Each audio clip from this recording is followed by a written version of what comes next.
All right, it is 10 o'clock, so I will convene the June 17th, 2021 Zoning Hearing Officer meeting, and I want to welcome everyone to the meeting.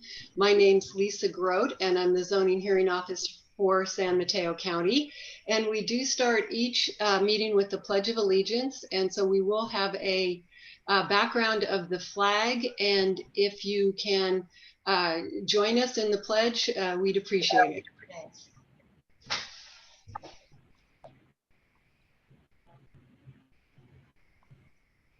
Okay. Deb or Janice, did you want to state the pledge or should I do that?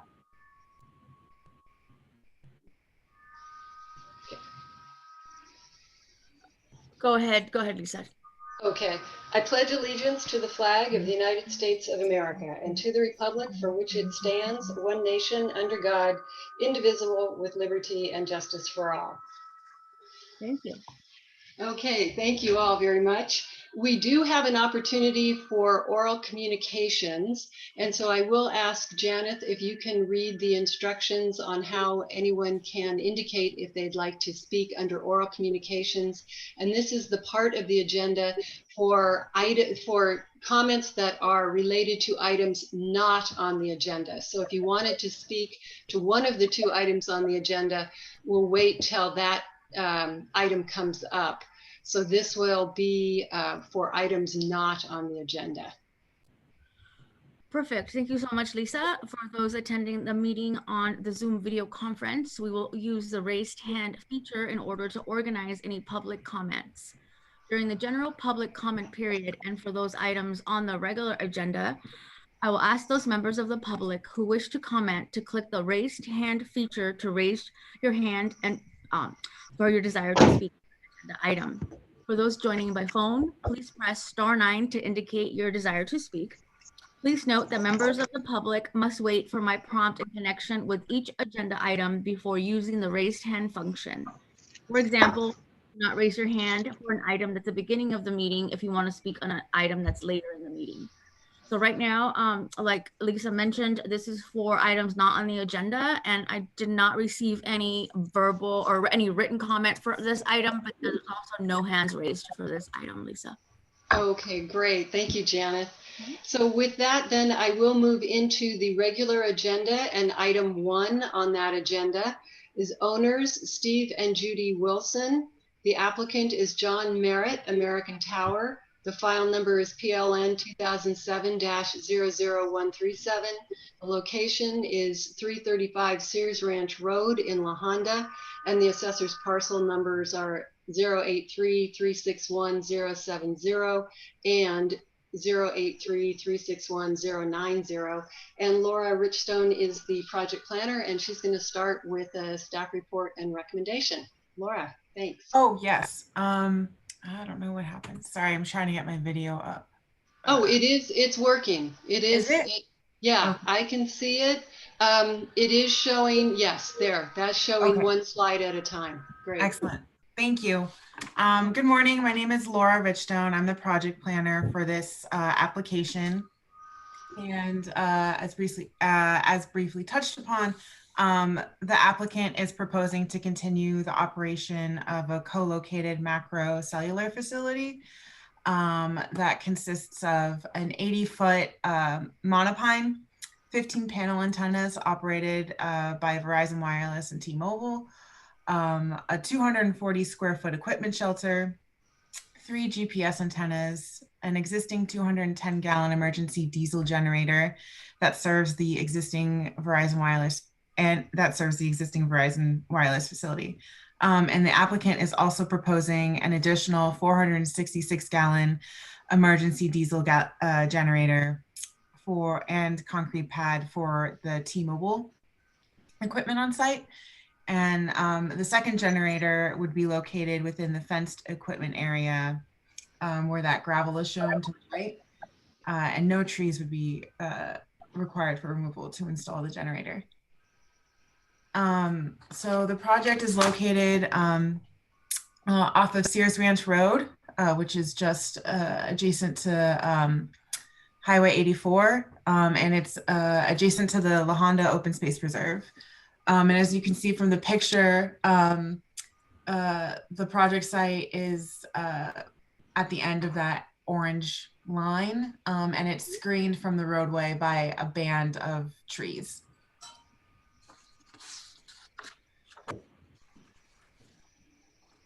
So the existing facility consists of an 80-foot monopine pictured to the right, and outlined in green to the left. 240 square foot equipment shelter outlined in blue.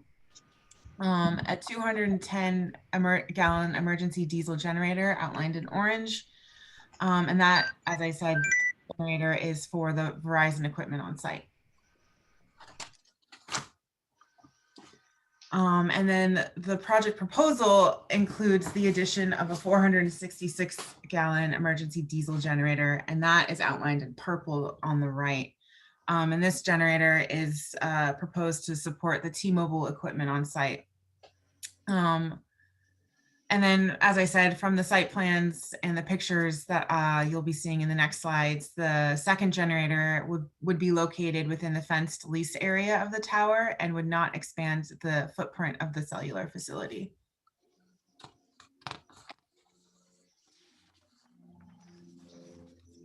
So here's some pictures of the cellular facility to get some more background. This gravel area in the front, right outside of the fence, is where the second diesel generator would be located. And so here's some illustrations of the proposed generator. It would be approximately 3 feet wide and about 4 feet tall. And it would be used for emergency operations only in the event of a PG&E power shutoff. But the main power to the facility would still continue to be PG&E. Staff did receive some public comment regarding the potential noise impacts of the generator. And as the generator would only be used for emergency operation to preserve essential mobile communication lines, the generator is exempted from the provisions of the county noise ordinance. However, I do want to point out that the generator is noise insulated as an industry standard. So as a standard, it comes with some noise insulation features.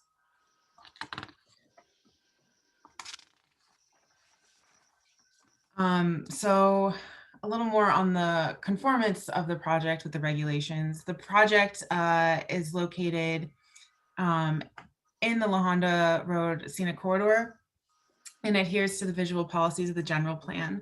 As you saw from the site photos or vicinity maps, I should say, the project is screened from public viewpoints by a stand of tall trees and its distance from the road, from Sears Ranch Road and La Honda Road. The design of the cellular facility to mimic the appearance of a tree also further reduces any negative visual impacts of the facility and helps it more successfully blend in with its rural surroundings. The addition of the second generator, which is only about 4 feet tall, is also not expected to result in any negative visual impacts beyond existing conditions because it is located within the existing leased fence area and is fairly low to the ground and would be viewed, screened from view by the surrounding trees and vegetation. The facility also adheres to the RM resource management district regulations as outlined in the chart to the right.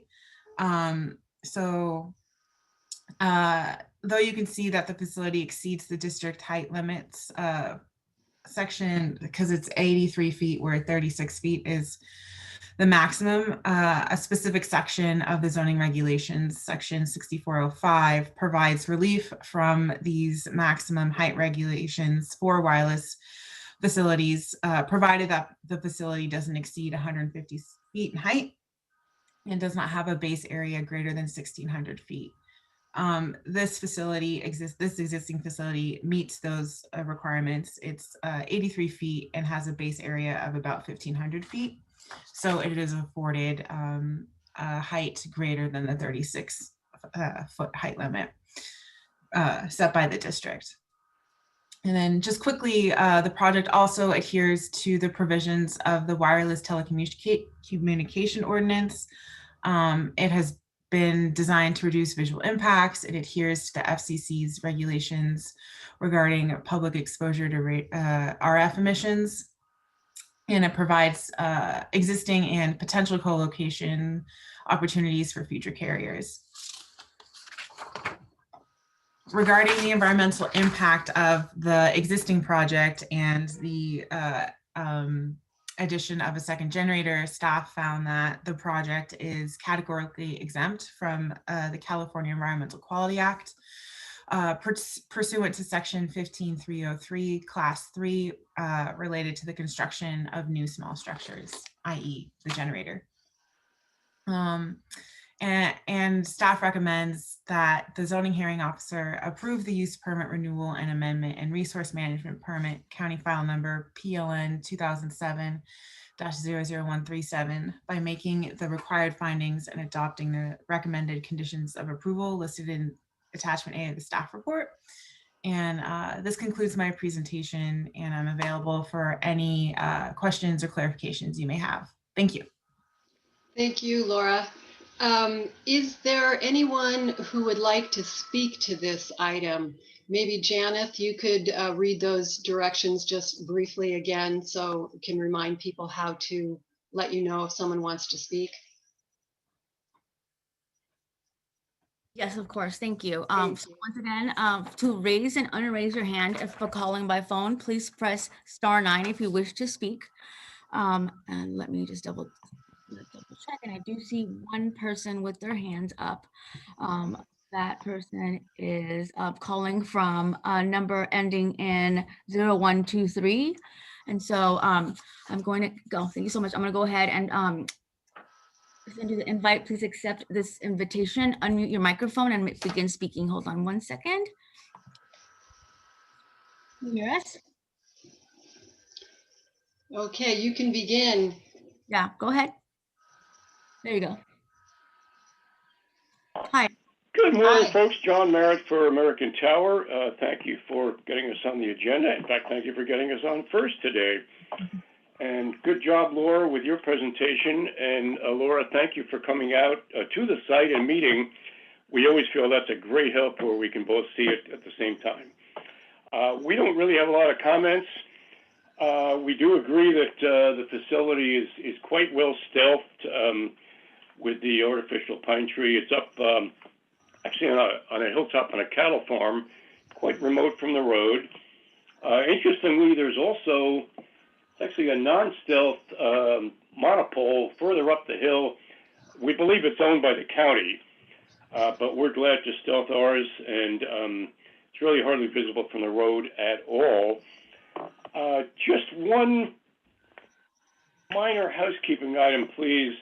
We note on the conditions of approval that, I guess on page 4C and 6F, there are respectively conditions for erosion control and dust control. And those were original conditions. They're carried over on the new conditions of approval on pages 22 and 24, numbers 3 and 4 respectively. We'd just like to clarify some of that language, please, that those requirements for the erosion and dust control plans would apply to any new building permit. The language refers to the project throughout. And as we all know, obviously, the project is done and complete at this point as far as the existing site. So just like to clarify that those who refer to any new construction. One other clarification, please, as well, and Laura, maybe you could speak to this. We actually did not apply, we at American Tower that managed the facility, we did not apply for the new generator. That, I think, was a separate application, Laura, is that correct? So let me touch upon your first item. So the county sees the addition of the generator as a new part of the project and as construction. So we added those, best management practices to the permit. And then to your second question, There was an application to renew the use permit, and then at the same time, there was also an application building permit to install the new generator. Because the new generator is of such a size, it's so large, it would have required an amendment to the permit that had to have gone to hearing anyway. So we wrapped them up together. I don't. So the building permit and because I know you guys are using separate consultants, so I'm not sure how you guys are communicating, but from the county standpoint, we had 2 permits come in at the same time, and we needed to wrap them up together into one permit approval. Sure, understood, and that's fine. We have no problem with those conditions whatsoever. Thank you. Okay, great.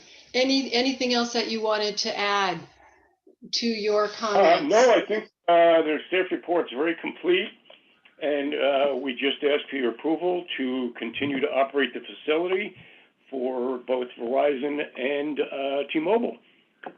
Any questions, we'd be glad to address. Thank you. Okay, thank you. Thank you very much. I don't see anyone else with their hand raised. Janet, can you confirm that? I don't Yes. see anyone else for this item. That's correct. No more hands are raised. Okay, thanks. I just had a couple of, just to make sure I'm understanding correctly what the staff report was saying. It looks like the adjacent trees are about 92 feet in height, and this monopole is about 83 feet in height. Did I read that correctly, Laura? Yeah, there are a few taller trees which are 92 and then feet in height, and then some mid-level trees that are about 40 feet in height. Okay, which would be expected to grow. So this is pretty much surrounded and by trees and not visible to any great extent. Yes, there's a really thick band of trees. Even though it's on a hill, there's a good band of trees between the facility and the roadway itself. Okay, okay. And then you mentioned that there is some noise insulation on the new generator. Mhm.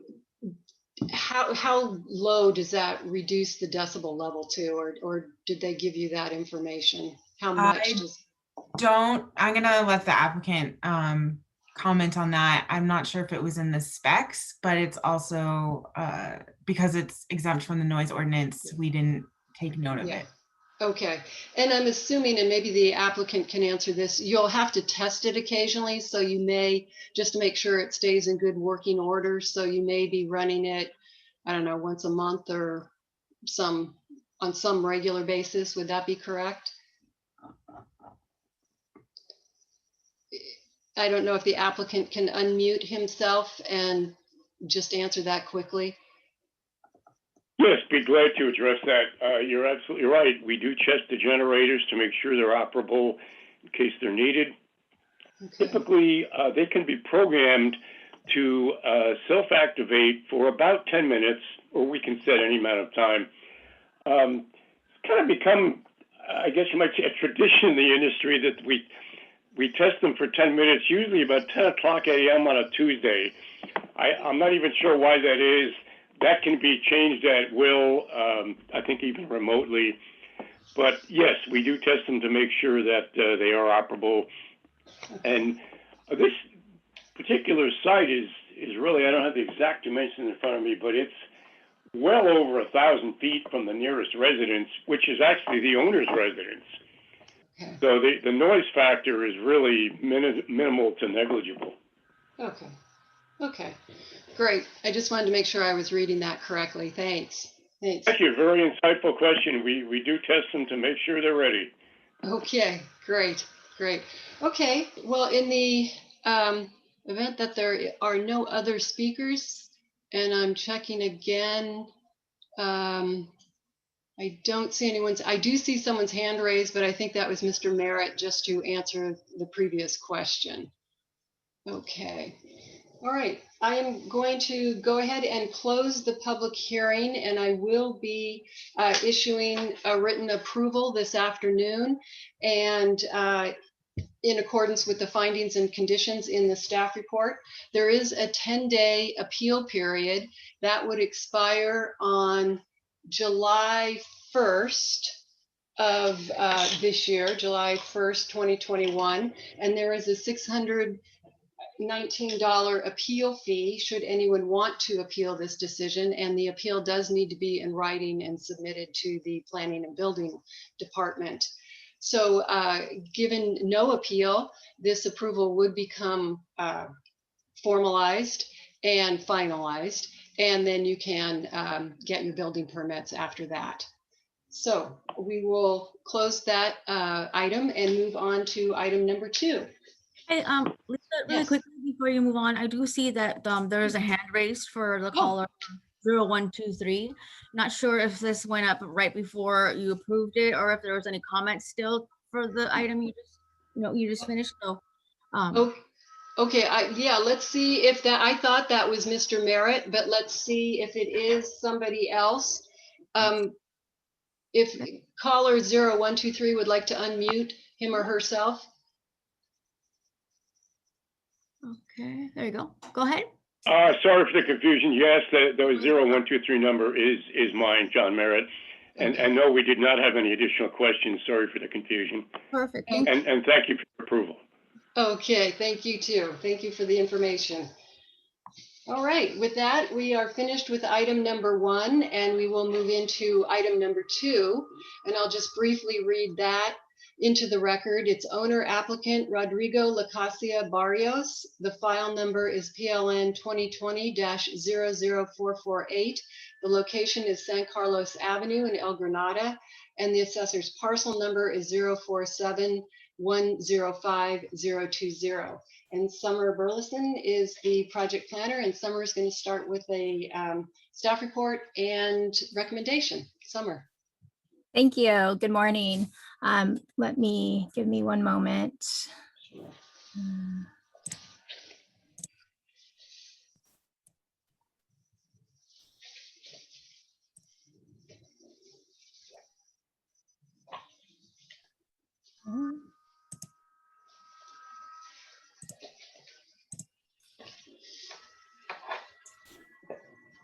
Is this visible? It is. I can see it. Great. Okay. So thank you and good morning. This item is for an application for a coastal development permit and a certificate of compliance type B to legalize an undeveloped parcel located on San Carlos Avenue in the unincorporated El Granada area. The project site is highlighted here.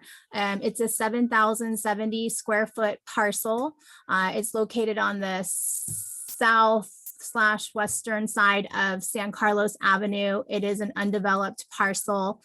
The zoning for the area is single family residential. And as you can see here, there's a single family residential development to the adjacent southeastern side and undeveloped parcels on the other adjacent sides of the property. The property is at the eastern edge of the Montecito riparian corridor, which is evident here as well in this image.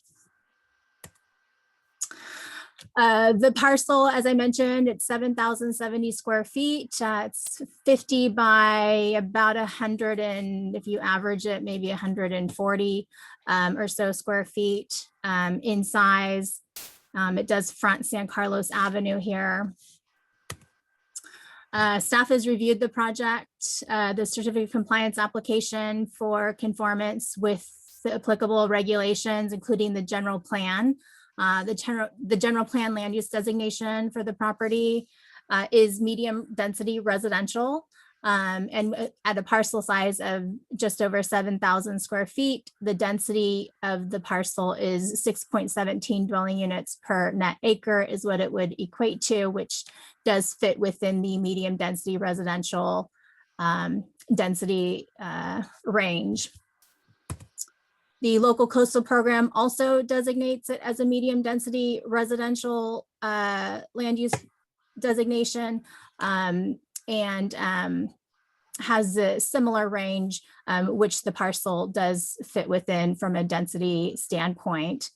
Policy 1.29 of the local coastal program requires a coastal development permit when issuing a certificate of compliance type B, such as this case.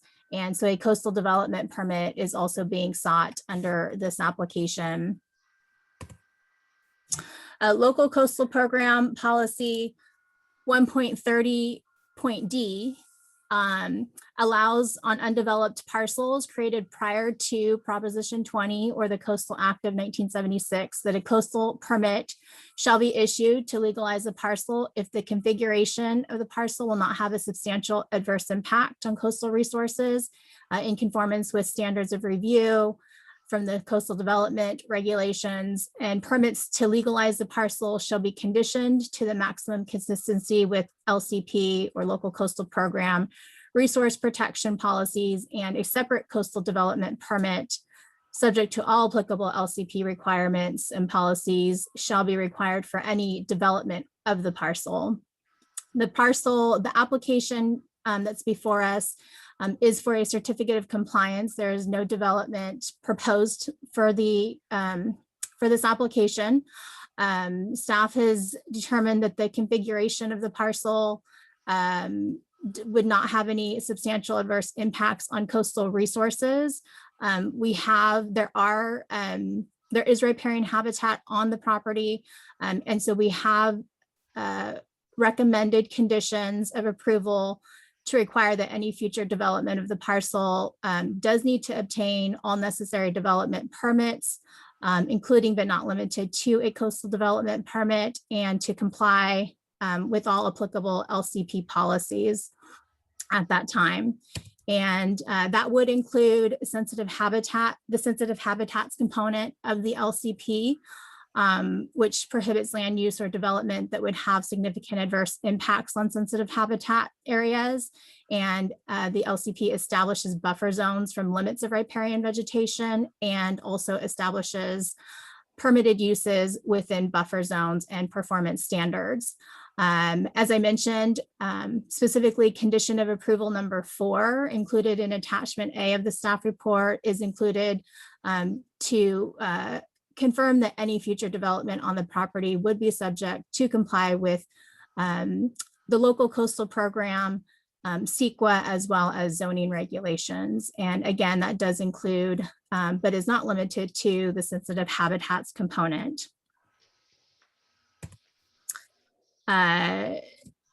The conditions, particularly that have been applied to this certificate of compliance that staff is recommending, are, as I read before, that the applicant is informed that any future development on the parcel would be subject to compliance with the zoning regulations, all applicable policies of the county's LCP, and conformance with the California Environmental Quality Act guidelines for environmental review at that time of proposed development.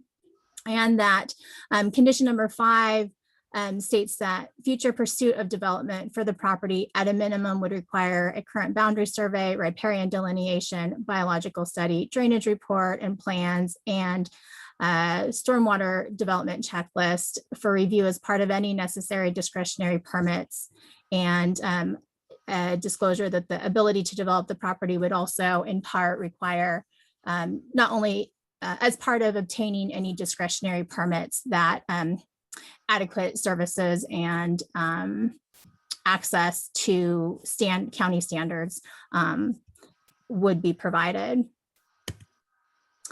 The subdivision regulations, the county subdivision regulations, section 7134.2B2 indicates a parcel depicted as a lot on a subdivision map approved and recorded by the county prior to July 20th, 1945 shall be issued a certificate of compliance type B upon demonstrating that the current parcel boundaries match those depicted on the approved subdivision map, and that the parcel was first conveyed separately from adjoining lands on or after July 20th, 1945, which that 1945 date is the county's first subdivision ordinance.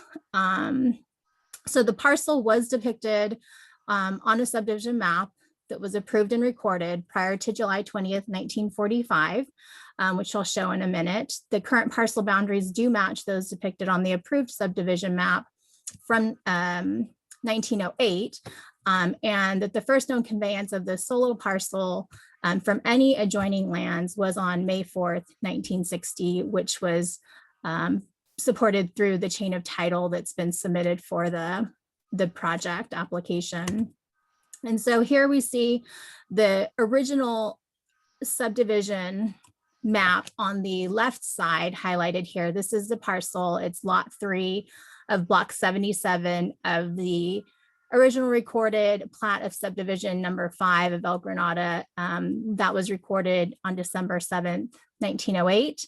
And on the right side is the project parcel again. This was based off of a parcel survey in 2020. It does depict the same boundaries as was recorded in 1908. As I mentioned earlier, it's a 50 by 144 on the top side and 138.52 feet in length on the bottom side.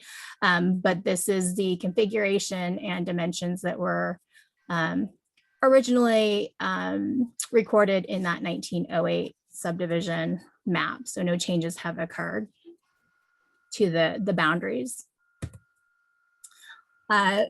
With regard to the chain of title that's been submitted for the project, on the left side here is the deed from that chain of title, May 4th, 1960, that does describe this parcel, lot 3 of block 77 of this El Granada subdivision. This is the first conveyance that we have from the chain of title, showing this parcel separate from any land around it, having been conveyed separately. And given that this was after 1945, it does raise the application to the type B certificate of compliance, because it was conveyed post 1945, which is post our county's first subdivision ordinance. I should mention, concerns have been raised regarding the need for chain of titles for adjacent surrounding parcels, and staff is confident that the chain of title that has been submitted for the subject parcel, lot 3 here, is sufficient, with this deed being found, this 1960 deed being found, that this deed does support a certificate of compliance type B for this subject parcel, irrespective of how adjacent undeveloped parcels may have been conveyed in the past. The subdivision regulation section 7134.4C and 0.6B requires a certificate of compliance type B be subject to conditions of legalization and a CDP, a coastal development permit, if within the coastal zone, both of which are being sought here in this application. Conditions of approval may include conditions which would have been applicable at the time of division, except that compliance with conditions are not required until development, and placing conditions relating to future development of the property may be deferred to such time that a specific development is proposed on the property. With this application, no development is proposed, just the certificate of compliance and the required coastal development permit for the parcel legality aspect of the site, and conditions, as I've mentioned, conditions of approval are included to require improvements and development be in conformance with the regulations and standards at the time of future development.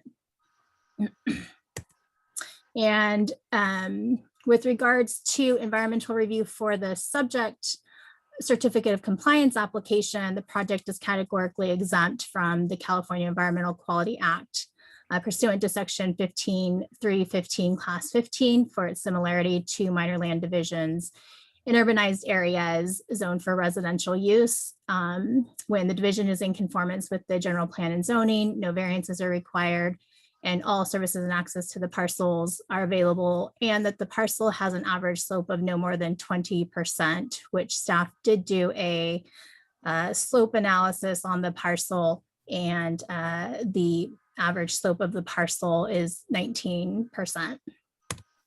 And so staff's recommendation is that the zoning hearing officer approve the coastal development permit and certificate of compliance type B, county file number PLN 2020-00448 by making the required findings and adopting the conditions of approval identified in attachment A.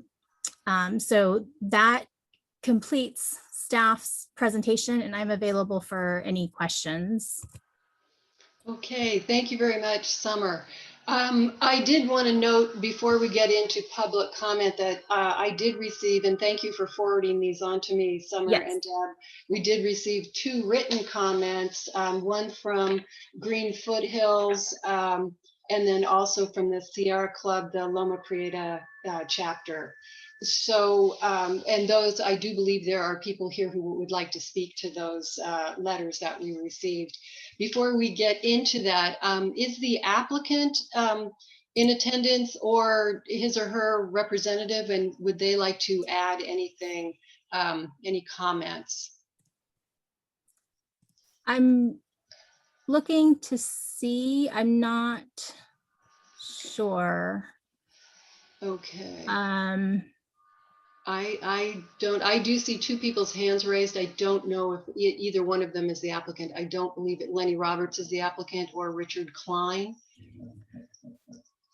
I don't see anyone else's hands raised. Okay, and Michael? I don't either. Okay, all right, then if the applicant does come later, we will give him or her an opportunity to make comments should they want to. But then I think we will go ahead and get into the public comments. And Janet, if you could again, just brief everybody on how to let us know they'd like to participate. I do see 3 hands raised: Lenny Roberts, Richard Klein, and Michael Fiera. Thank you, Lisa. You're right. This is a public comment for item number 2. I do see 3 hand raised. And so for those that are calling by phone, please press *9 to raise your hand. So I'll go ahead and call on the first caller, which is Lenny Roberts. Lenny, please go ahead and accept this invitation, unmute your microphone and begin speaking. Good morning. Can you hear me? Good morning. Yes, thank you. All right, thank you. Good morning, and it's nice to see Lisa again. You too. Thank you, you too. Not been in the same meeting for quite a while. So I provided some comments to staff, and these were dated June 13th. And I think I copied you also, Lisa, on that one. You did, thanks. So I would like to just summarize the issues that I feel are important to address. The first question that I raised was about additional information as to ownership of adjacent parcels at the time of conveyance. Summer has provided me with more information, and I think that has satisfactorily answered that question for me. The second comment is that it has to do with the proposed condition number 4, which as drafted right now, I'm trying to see where the part, okay, right now the condition number 4 reads: the applicant is hereby informed that any future development on this parcel would be subject to compliance with the zoning regulations. the specific policy requirement for under LCP policy 1.30D says that any future development on this parcel shall maximize consistency with the resource protection policies of the local coastal program, including but not limited to sensitive habitat policies regarding riparian corridors and wetlands, buffer zones, and allowable uses. So we would request that that language be included in condition number 4. And I'd like to remind staff and the zoning hearing officer that this is one of the policies in Measure A that was approved by the voters in 1986, and I was one of the authors of Measure A, and part of the Measure A overall directions are that the staff and the Board of Supervisors and the other officials and employees of the county are mandated by the citizens to apply and enforce the provisions of this ordinance, which is Measure A, and the local coastal program generally. So we'd like to make sure that that condition is changed. And then condition number 5 should include a statement that this project is appealable due to the presence of riparian woodland and wetlands on site. Any future development will require a coastal development permit, which is appealable to the Coastal Commission.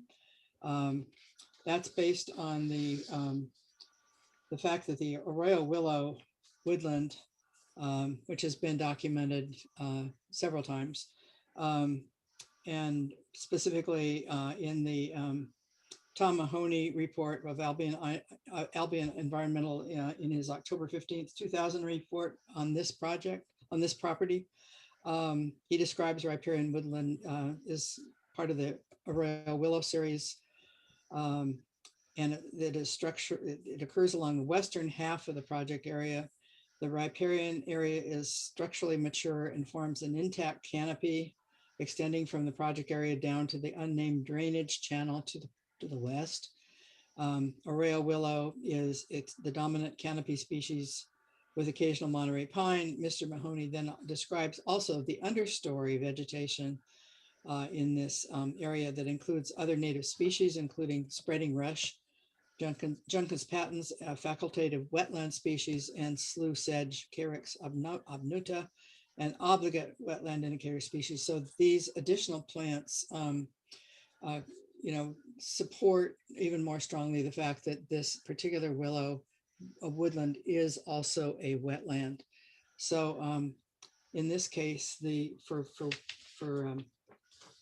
wetlands, the setback from the wetland boundary is 100 feet, and it can be reduced to 50 feet if there's no alternative. So I'd like to make sure that the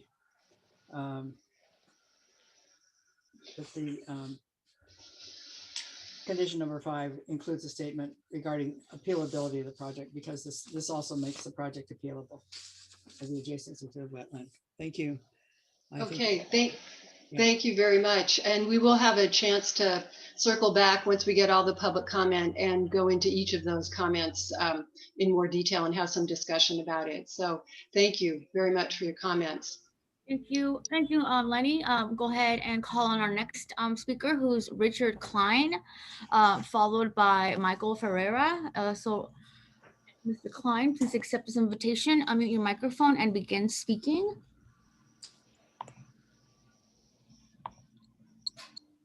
Hi, can you hear me? Yes, we can. Excellent. Okay, so my wife and I did submit a comment last week. It's a written comment, so I'm not sure quite why you don't have it, but I'll just go ahead and read it if that's okay. That's great. Okay, so our names are Richard and Kathleen Klein, owners of the adjacent property at 771 San Carlos Avenue, where we've lived since August of 2014. We have concerns over the management of the property. For background, our deck and bay windows look out over the property and the rest of the riparian zone, where we have enjoyed watching abundant wildlife, including coyotes, deer, small mammals, and many different species of birds. In wet years, the lower areas of the lot and the neighboring 2 lots on Balboa, so that's the downhill side, tend to fill with water, although everything is dry, of course, in this drought year. Our primary concern regarding the management of the property is the partial rechanneling of portions of the creek that has occurred since we moved in. I think this was primarily for the benefit of our neighbor down the hill at 854 Balboa, but some of the terracing, ditch digging, we believe tree removal apparently took place at the base of the 779 San Carlos property, which is the subject property here, presumably with the permission of the owner, although we don't know that. This channelization was probably an attempt to eliminate the frequent and extensive flooding that used to occur adjacent to 854 Balboa on a lot which is now landscaped and used as a side yard after tree removal, terracing, and ditch digging. Men were standing in the ditch up to their waists as they dug it out. We have no idea if permits were granted for this, but we never received notice. The project started when we were in escrow and continued for on and off for at least 3 years, with the earliest attempts ineffectual at reducing the flooding. Our other concern regarding management of the property concerns the failure to remove flammable invasive plants, primarily pampas grass and French broom. Last year, before the horrific fire season, we asked both the landowner and the fire marshal to address the issue, but no response was received and no action was taken. We have offered twice to buy the property with or without the utility rights. We do feel like it's an important part of the local ecosystem, and we're going to have to leave in like 2 minutes here. We're traveling abroad, but I just wanted to get that in. Thank you. Okay, thank you very much. And again, we'll have an opportunity to circle back and talk about some of those comments.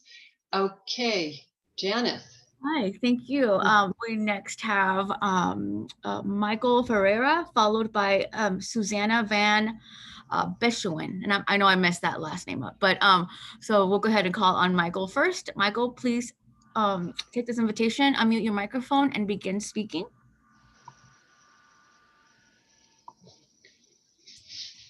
Thank you very much. My name is Mike Ferreira, and I'm with the Sierra Club's Coastal Issues Committee and a member of the Executive Committee.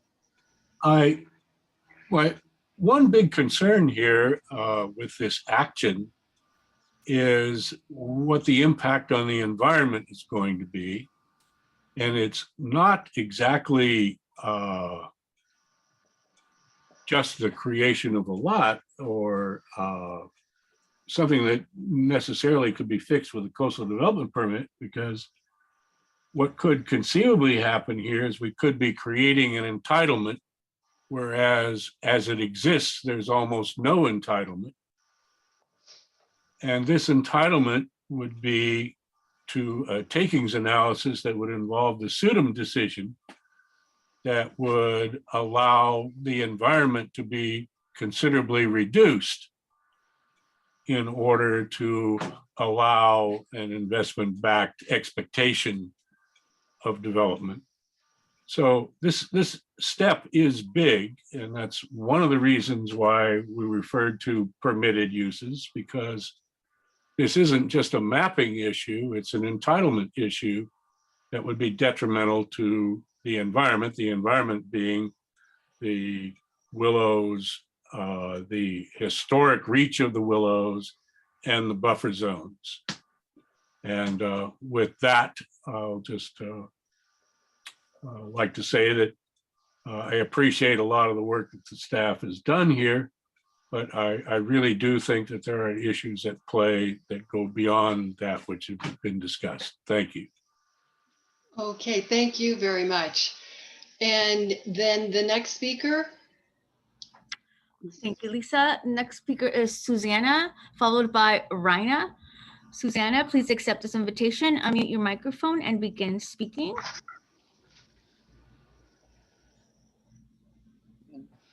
Thank you. Can you hear me? Yes, Okay. thanks. I just want to briefly say that I support very much what Lenny Roberts and Michael Ferreira have both just said. I'm concerned, well, I think strongly that the San Mateo County building or zoning needs to support the law that protects wetlands, that this is a wetlands. It's a good part of this lot, more than 3/4 of this lot is covered with willows. And there are many other subdivisions, as we saw on the map, that go into the creek area. And if this lot is allowed to be built on, the whole area will become like Balboa Avenue down below, completely covered over, and a culvert will be put in, and it will impact the ocean. It will impact the water table. I think the impacts are huge. This particular project is larger than many. So thank you for, I do think that the 100-foot buffer zone that's been required around willow and wetlands needs to be respected and at most appeal to 50 feet. Thank you. Okay, thank you as well. Thank you And for your then, comment. I think we just have one last speaker for this item, Raina Weber. Raina, please accept this invitation, unmute your microphone and begin speaking.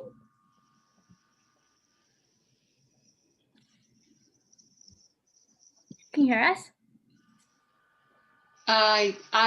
yes, I'm seeing some picture on my screen. Robert Ray, is that perhaps associated with you, Raina? No, it's not. Oh, okay, okay. I'm not hearing Raina. Hold on. Okay. Let's try it again. Raina, can you hear us?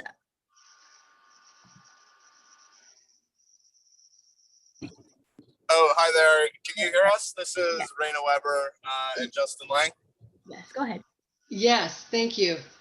Sorry about that. I didn't get the invite.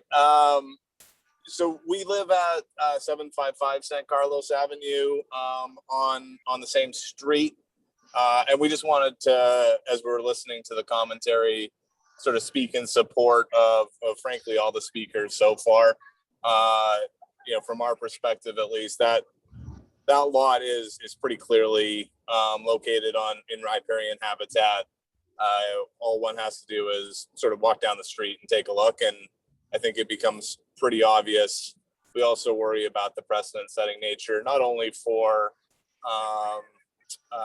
traffic volume on the street, but sort of if that lot goes, the rest will follow, and we feel like this is a good opportunity to set the right precedent and set up the wrong one. Oh, okay, thank you very much for your comments. I am seeing a couple more hands raised now. Yes. Yeah. Next we have Robert Ray, followed by Jessica Rosenberg. So Robert, please accept this invitation, unmute your microphone and begin speaking.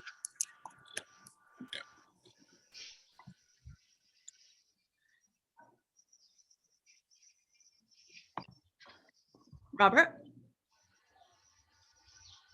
Okay, sorry. So it's my first day using a computer. I'm just kidding. I'm just kidding. So I've lived on this road for, let me guess, 45 years.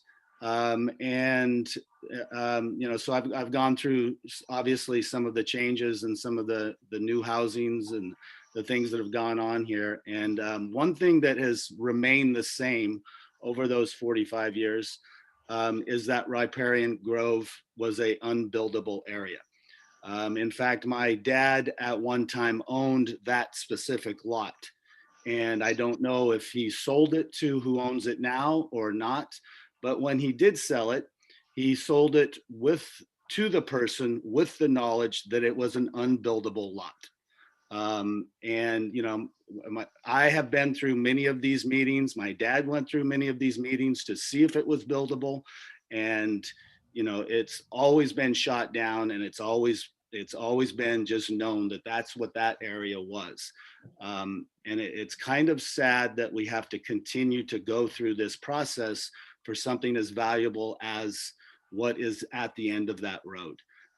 So I just want everybody to know who's chiming in that this is not something that has just come up. It has been brought up for decades and decades and decades. And, you know, of course, things change, and that's what people try to keep pushing and pushing and pushing.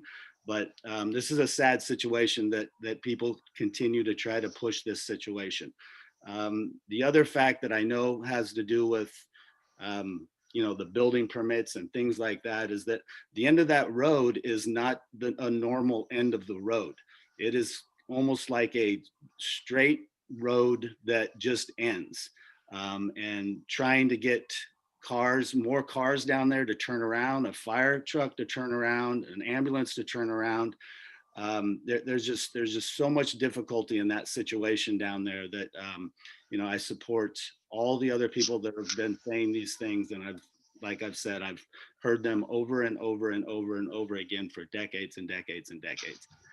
So this is kind of a sad situation for me, and I appreciate the new neighbors here for chiming in and you know, supporting and seeing what we love about this coast side, you know, and trying to keep things as valuable as what's down there to stay that way. Thank you. Okay, thank you very much. Janet, yeah, I think we have a couple more speakers. We do. We have Jessica, followed by Jenny. So Jessica, please accept this invitation, unmute your microphone and begin speaking.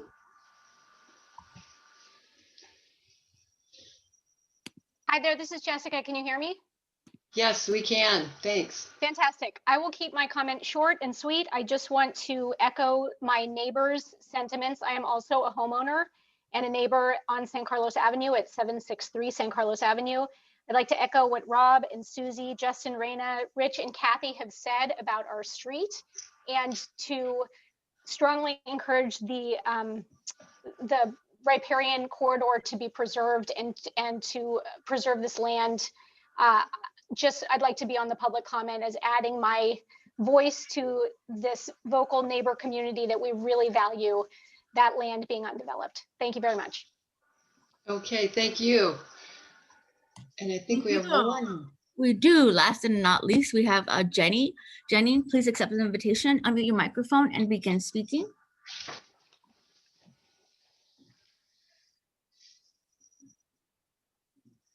This is Jenny Garris. I am a new neighbor on Escalona, 131 Escalona Avenue. And I would also just like to add my voice of support to the neighborhood. I have nothing new to add, but I agree with everything that has been said before me. Okay. Okay. Thank you. Thank you.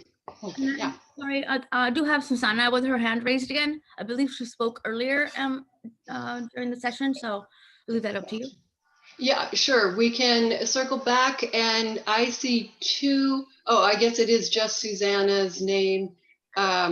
Yes, that has a hand raised. So yeah, let's take her final comments, and then we can address all of the comments together.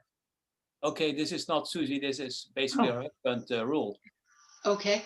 So we have been living here for the last 30 years at this address, and we have seen a lot of cutting of the willows in the riparian area because people would love to develop it.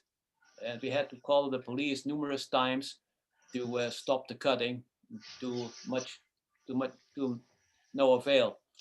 And I just want to say that I agree with all the previous speakers that we would like to have the wetlands protected. Thank you. Okay, thank you as well. Okay, I think that at least for this first round of public comment, I think we have received all those comments. Would that be? Yes. Okay, great. Thanks, Janet. Okay, well, I will ask Summer if she's got any responses to the comments, but I just wanted to start by stating, and Summer, correct me if I'm wrong, this legalization of the parcel does not authorize any kind of development, or this request for legalization does not authorize any kind of development. I think you mentioned a couple times in your staff report and a couple of the conditions, which I do think we can make some modifications to be even stronger in their wording in the conditions, but it does pretty clearly state that this doesn't authorize any kind of encroachment into a wetlands or riparian area or sensitive habitat. That's correct. Okay, Yes. okay. And I did want to just make sure that the neighbors do understand that this is kind of separate from any kind of future development that may or may not be proposed. Okay, and in terms of Mr. Klein's comments, and I'm not sure if Mr. Klein is able to still be with us or if he had to take off, but those types of maintenance concerns would be addressed through the code compliance section. I'm assuming that complaints can be made if there is some sort of illegal cutting or tree removal or any kind of activity going on the site that shouldn't be happening, would go through code compliance.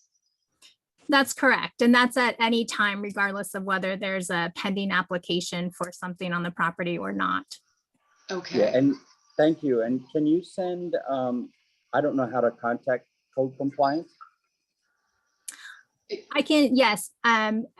If you would like to provide contact information, or maybe you already have with the speaking here, I can provide you with how to contact the code compliance section for that. Sure. Certainly. Yeah, it's richk@richk.com.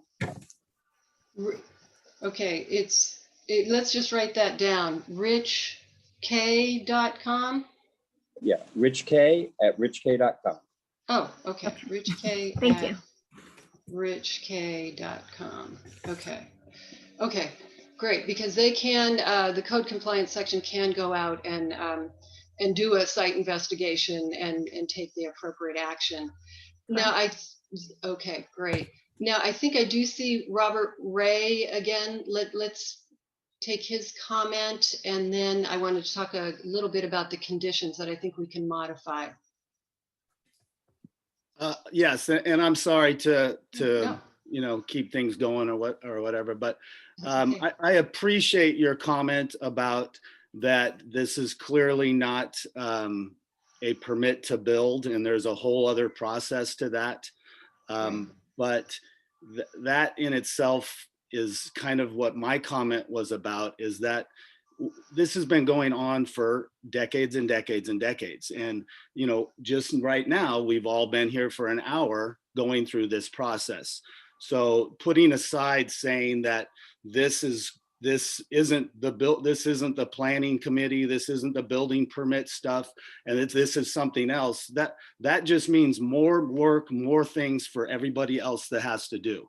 That's why my comment was that this needs to be taken care of now. That you can't build on it, you can't do this stuff. We've been doing it for years, so let's not go through this process that I and, you know, several other people on this street have been through many, many, many times, including my family itself, trying to build on that. And then realizing that it wasn't, and saying, okay, we are not going to, it's a reserve and we're not going to build on it. Not trying to fight, not trying to hold on to it, not trying to do any of that stuff, just accepting that that's what it is. So I appreciate you saying that, but that's exactly why this needs to not go through now, so that we don't have to go through all that other process again and again. Thank you. Right, and thank you. I do understand your concern. And I have to say that my authority here is somewhat limited. I can't tell somebody that they don't have a right to try to pursue development of a legal lot. And we have, if there has been the documentation presented that shows it's a legal lot, and I believe that has been presented through the deed and the title report. I can condition an approval of the condition certificate of compliance. I can put conditions on it, and there are many that have already been included in the staff report, and I think we can amend some of those to be very clear about what any future proposal for develop might have to provide. But I can't tell someone that they cannot build on a lot, or that they cannot try to build on a lot. It doesn't mean that that proposal is going to get approved. It could be denied in the future, or it could be modified in the future, but the property owner does retain that right. And sorry, I appreciate that view. I just wanted to be clear that just by stepping the fact that this isn't the process and moving on without saying that most of us, if not all of us, don't want this process to move on. That's all I'm saying. But I appreciate that you have to go through this and that the owner of the property has to go through this. Thank you. Yeah, thank you too. Now, I think there are two more comments probably in response to what I just said. So I think it's Susanna and Michael. So Janeth, maybe you can let them know again. Sure. Go ahead and Susanna, I'm going to unmute your microphone and begin speaking, followed by Michael. Okay, I'll be quick. I appreciate that you clarified your position. I do, though, want to go back to the law that was mentioned by Lenny Roberts, the Measure A, and that then I do really support that some kind of appeal needs to be made if a person is to ask for a setback from the willows. It needs to be clear that this is a wetlands and that it needs 100-foot setback, and with an appeal to the Coastal Commission or I'm not sure if it's the Coastal Commission or the local coastal program, but it needs to have an appeal in order to get it at maximum to a 50-foot setback, because that's my understanding of the law around wetlands. Thank you. Okay, thank you too. Thank you. We'll have Michael up next for 1 second. Go ahead and unmute your microphone and begin speaking. Thank you. To Lisa's comment that this isn't authorizing any development, that's a given. That's understood. What it is doing, though, is it's creating an entitlement, and that entitlement is to the Supreme Court's decision that would allow an investment-backed expectation to push back against the environment and even into the environment if necessary in order to achieve that. So it is a big thing. It's a big step. And that's why I referred to permitted uses, because it isn't just a line on the map. The entitlement change is significant from non-legal to legal. And that's very, very worrisome. And that's why I'm here. Thank you. Okay, and thank you. I think what I would like to do is talk about the comments that Lenny Roberts made for Green Foothills, and talk about how we can amend those conditions, numbers 4 and 5. And Summer, I'd like you to chime in here and tell me what you think of these changes that I'm going to propose that pretty much incorporate, I think do incorporate Lenny's comments. So what I would propose is that we do change condition number 4, and this gets a little wordy, so bear with me while I read through all of this. But it says, the applicant is hereby informed that any future development on this parcel shall require a separate coastal development permit, which is appealable to the California Coastal Commission, and shall be subject to compliance with the zoning regulations, all applicable policies of the county's local coastal program, and conformance with the California Environmental Quality Act guidelines for environmental review at the time, and shall, okay, and shall maximize consistency with the resource protection policies of the local coastal program, including but not limited to sensitive habitat policies regarding riparian corridors and wetlands, buffer zones, and allowable uses. So what it in effect does is combine the Green Foothills language with the language that Summer had originally in that condition number 4. So I think I'd like to see if we can come to some agreement on that. Summer, if you'd want to weigh in. Yes, thank you. I just want to make sure you thanks. yeah, so with regards, first, I just want to clarify that with or without conditions that we're talking about now regarding future development, a future development project would be required to comply with all local regulations and rules and go through all necessary and required permitting processes. The intent of staff adding these conditions was to make sure that it was clear to everyone that this permit, the certificate of compliance, has no implication on whether someone could successfully develop a property with a residence.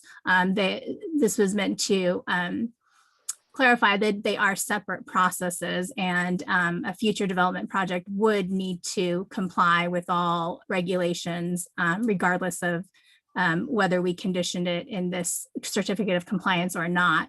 With regards to the modified conditions, the only concern that staff would have is with regards to one of the provisions about the future coastal development permit being appealable to the California Coastal Commission, in that staff is not in a position to determine that status. So a coastal development permit may or may not be appealable based on certain criteria as outlined in our adopted local regulations.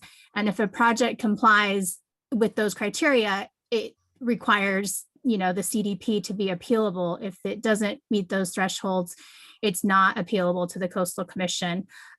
We believe that those existing adopted regulations are sufficient to subject a future project to the determination of whether it's appealable or not. But without development plans and a project proposal before us, our concern is making a decision on that before we see a development proposal to assess that. Okay, and I appreciate that. How about wording that would say shall require a separate coastal development permit, which may be appealable to the California Coastal Commission should thresholds be met or should that criteria be met? And then that would enable staff to make that determination in the future, given a specific proposal. I think staff would be more in agreement with that, and it could, if the decision is to add that language, it could even refer to the section of the coastal regulations that defines appealability of a project, to make it clear what that is. Okay. And okay. So we could say something like, should criteria found in section, and then we'll quote that section number or reference that section number in the condition. Okay, and I see that Lenny has her hand raised. So let's discuss that before we get any further into this. I apologize. Sorry, I was having some technical difficulties, but I'm back now. So go ahead, Lenny. I'll go ahead and begin speaking anytime. Go ahead.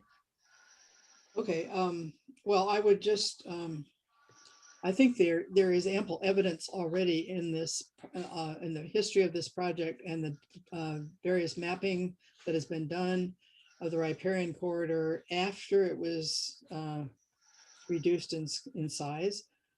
Even that with a 50-foot buffer, which would be required at a minimum for a wetland, which I think we provided evidence of the Coastal Commission's determination.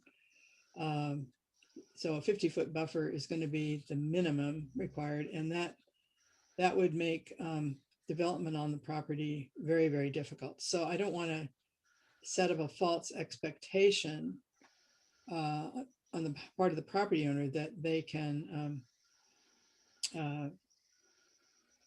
that that there is the problem is that even with a 50-foot buffer, there's a very narrow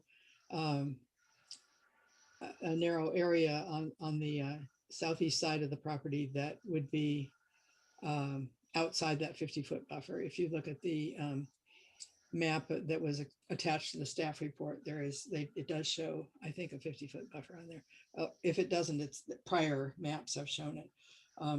So I want to be sure that the applicant fully understands the requirements of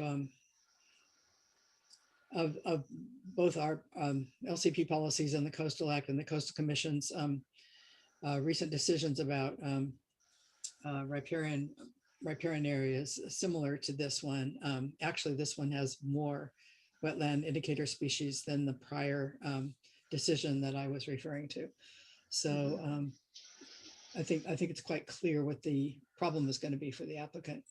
Even though he has a legal parcel, it's going to be very difficult unless you want to, build a very, very tiny house. Right. And I appreciate those comments and that perspective. And I do think that is something the applicant will need to address as he moves forward, if he decides to move forward with any kind of a proposal for actual development. And Summer, we were going to check to see, I don't see that the applicant has shown up. I don't think he is in attendance. Is that correct? I don't see Okay. a recognizable name in the Okay. participation list. Okay.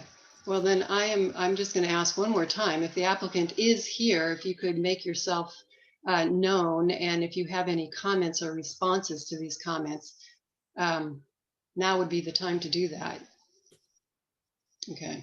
I don't see that he is here, his representative.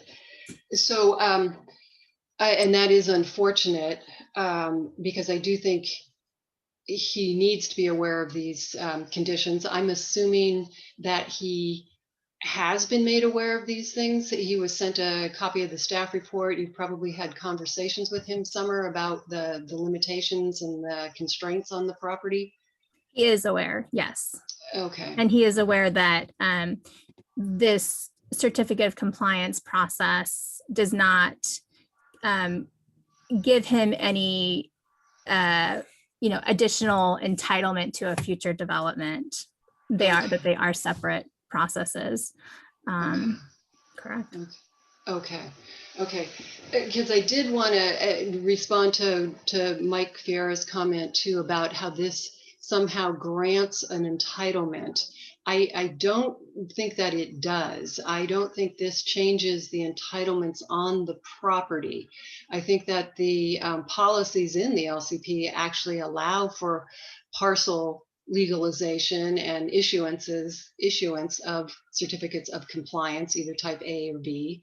And so I don't think this action today changes an entitlement. And Summer, would you concur with that or? Yes. No? Okay. Yes, staff would concur with that and would just add that the certificate of compliance process is a process that you go through to relative to property lines that have already been, these property lines have already been established through the 1960 deed conveyance. So just to add that it is a little different than, say, a subdivision where we're drawing new lines and new property configurations. And government code does require local jurisdictions. It indicates that local jurisdictions shall issue certificate of compliance type Bs for properties where parcel lines have already been, those parcel lines have already occurred through past conveyance, which is this subject case. Okay, right. Okay. So given that the property owner is aware of constraints on the property, can we collectively today agree, and I'd like to ask Lenny this as well, agree on a slight modification to some of the language that she had proposed, to say shall require a separate CDP which may be appealable to the California Coastal Commission should the criteria found in, and we'll find the section to reference there, be met, and then and shall be subject to, and go on and state the rest.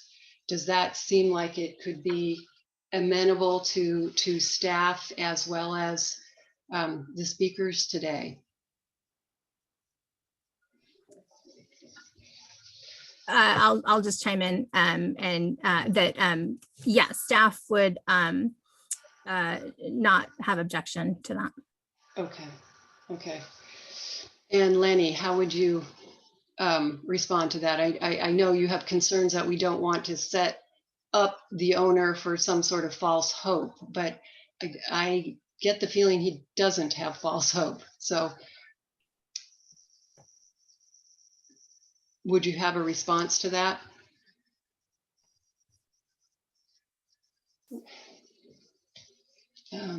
Lenny, you're unmuted.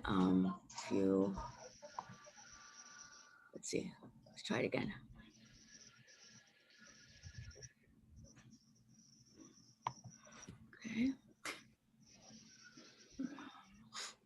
Okay, now, does that work? Yes. Yes. Sorry, Great. there was an issue at my end too. Let me see. Condition number 4.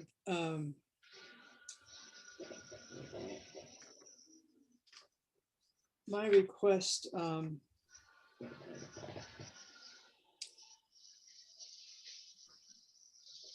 for condition number 4, I really didn't address the issue of appealability, but Right. I'm assuming that,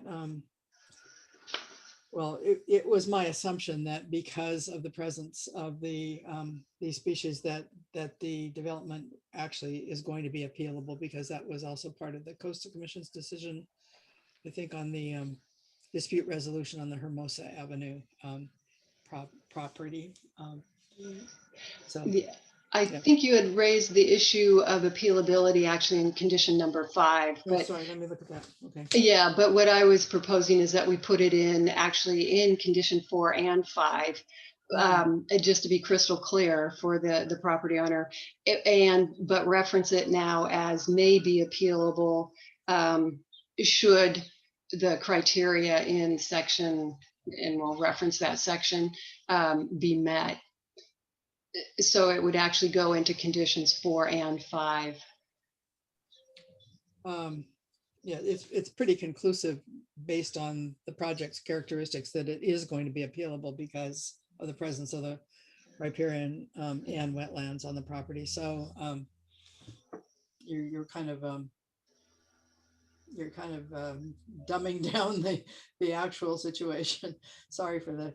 Yeah. I think rather than dumbing it down, I'm trying to give the applicant an opportunity to evaluate what his options are on that property, and that if he can find a way, if that's his desire, I don't know if it will be, then he's got that right. I can't take away. Oh, a I'm not right. saying he doesn't have a right to submit an application, but the question is whether it's appealable, whether a CDP is appealable. Yeah.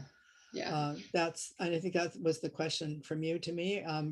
Would I, you know, I really think the statement should be in there that based on the site's characteristics, something like the CDP, you know, you may not want to go make that determination today because it hasn't been really before you, but you know, I would think maybe you could say something inconsistent with the appealability, you know, the appeal CDP criteria for appealability, something like that. So you don't make a decision one way or the other, but it has to comply with it. Right, and that's exactly what I think that wording that I propose does. It doesn't try to presuppose the outcome. What it allows is that which may be appealable to the California Coastal Commission should criteria found in that section be met. So the reason that I've been harping on this is that in the Excel files for this project or for this property, there's been a lot of discussion about whether or not this project is appealable. And at the map that has been submitted for this parcel legalization has a note, number 9, that says it's not appealable. Development is, or actually the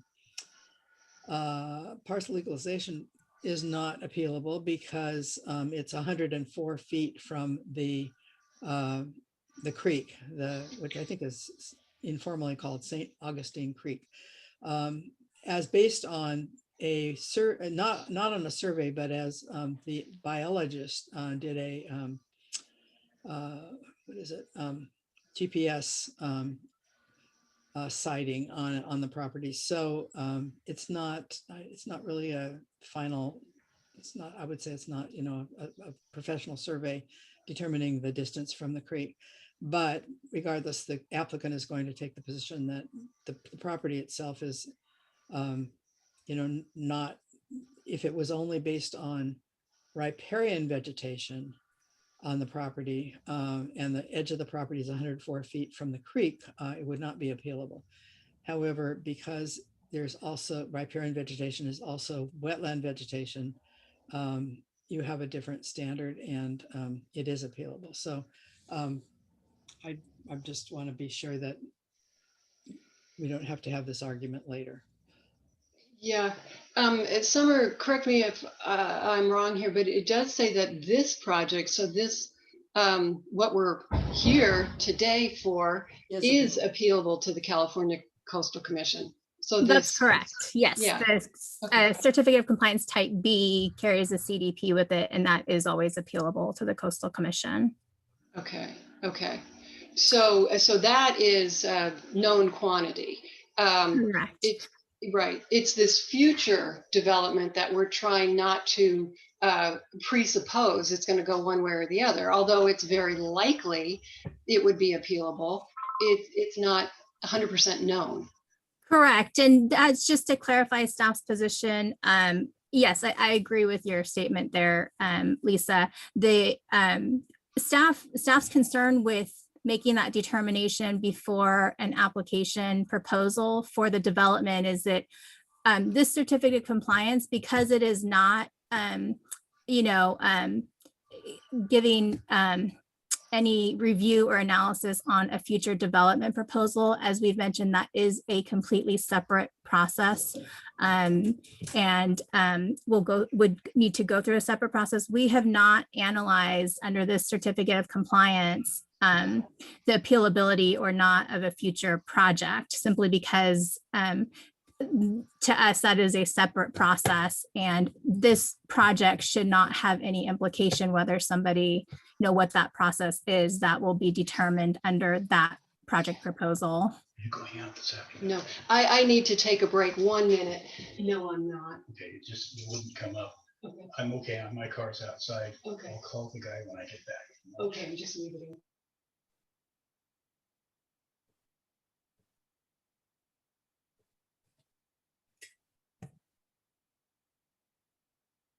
Oh, I think you're muted. Sorry, Lisa, I muted you for a second. Thank you, Janet. Thank you. We had a bit of a problem here. So, but I'm back. So yes, so this project is appealable, and we're trying not to, because it is a separate process, make any predeterminations about future projects, although we're acknowledging that there is very strong evidence to indicate that a future project, probably the CDP for it, probably will be appealable, but we're not ready to make that determination because there's no such project in front of us today. Correct. Okay, okay. So, yeah. I do see, Lenny, if you would like to comment on that, and then I do see another hand raised. Susanna has her hand raised. Yeah, staff, well, all I just wanted to point out is that staff has advised the applicant in the past that the project isn't, if he would separate his proposed house from the legalization of the parcel, the development that follows would not be appealable. So this is going to be a contentious issue. I can see it now. So that's all I just want to comment, and we disagree with that. And so we may again have a dispute with the staff over appealability. Yeah. Okay. Okay. And that's acknowledged. That's acknowledged. There's, just want to make sure that's in the record. Okay. Thank you. Okay. Janet, maybe you can unmute Susanna. Okay. This is this is actually a rule. Yeah, my concern is that this person applies the salami technique, where you take a little slice at a time until you have the whole sausage. But what I'm concerned about is right now it's a wetlands, but it is possible that somebody will clear the vegetation. So next time it's assessed, it's no longer will be a wetland. Yeah. That's my concern. Thank you. Yeah, thank you for that comment. And I think that gets to some of Richard Klein's comments earlier on the maintenance of the property, and that if that's done incorrectly, that there could be serious ramifications.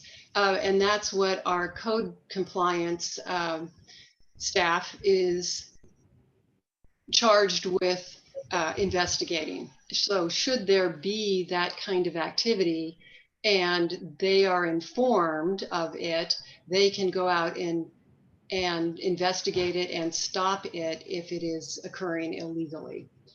So it does require many layers of coordination to make sure that illegal activity doesn't occur on the property and that it is maintained correctly. So, and again, this hearing today can't address those code compliance issues. I've got a very limited scope that I can look at as the zoning hearing officer. So, but we can certainly get those concerns on the record and get the appropriate people notified. Yeah. So then again, on condition 5, I would recommend that we add something similar, wording similar, as in condition 4, that would say, due to the presence of riparian woodland and wetlands on the site, any future development shall require a separate coastal development permit, potentially, or which may be appealable to the California Coastal Commission should criteria found in, and we'll quote that section, be met. And then go on to keep the rest of the wording in condition 5. So again, it's that additional notification to the owner that he's going to need a separate CDP for any future proposals, and that CDP could potentially be appealable to the Coastal Commission. Does that seem amenable to the staff, Summer? Yes. Okay, thanks. And Lenny, and certainly I'd like to hear your comments. I'm assuming they're going to be similar to your comments on the change to wording condition number 4. Yeah, I just want to, oops, excuse me. Can you hear me now? Yeah. Okay. Yeah. Just want to be sure that this is just as clear as possible, because we really don't want to incentivize, we don't want to, if there's any kind of doubt about appealability, I just think that it's already been demonstrated through the prior, reports on the project, that we do have wetlands and as well as riparian. So, and it would be appealable. So, if there's some doubt about it, it could incentivize some owner. I'm not saying this owner would do it, but certainly people do. We have actually found other occasions where people have just instructed some contractor to go in and clean out the weeds on the property, and they just did a little bit more than what was the weeds. It was riparian, it was willows specifically. And it was somebody who knew quite well that would make his property more easily, you could build a bigger house as a result. So, and that's not just one time. It's happened several times. So, we don't really want to incentivize that kind of behavior. Thank you. And thank you. And I don't think this language would be an incentive for anyone to take that kind of an action. I think it is a warning that a future CDP could very likely be appealable to the Coastal Commission. So those would be my proposed changes to the language in the conditions. And I think I will, and I hear from Summer that staff is amenable to those, and I've heard that Lenny has concerns about that. If there's any other discussion, I think we should entertain that right now as well.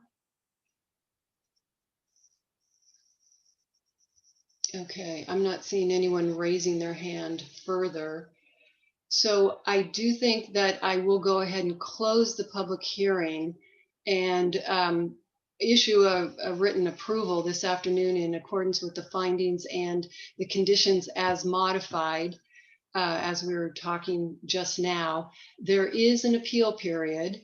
That appeal would go to the Planning Commission. That appeal would have to be made by July 1st of 2021. And there is a $616.35 appeal fee. And then it would be scheduled to be heard by the Planning Commission if anyone does want to appeal. If there is no appeal, then the approval becomes final. So I think with that, I'll entertain any last comments. Yeah, Summer. I just want to note that the once the local appeal period ends, if there are no appeals filed, since it is appealable to the Coastal Commission, staff will forward it to the Coastal Commission, and they will run their own separate, subsequent, not concurrent, subsequent 10-day appeal period. Okay, thank you for that clarification. I appreciate it. Thanks. Okay, I think with that, I will close this public hearing, and that is the end of our agenda for today. I do want to thank everybody for your comments. I really do appreciate it. So, thank you. Thank you.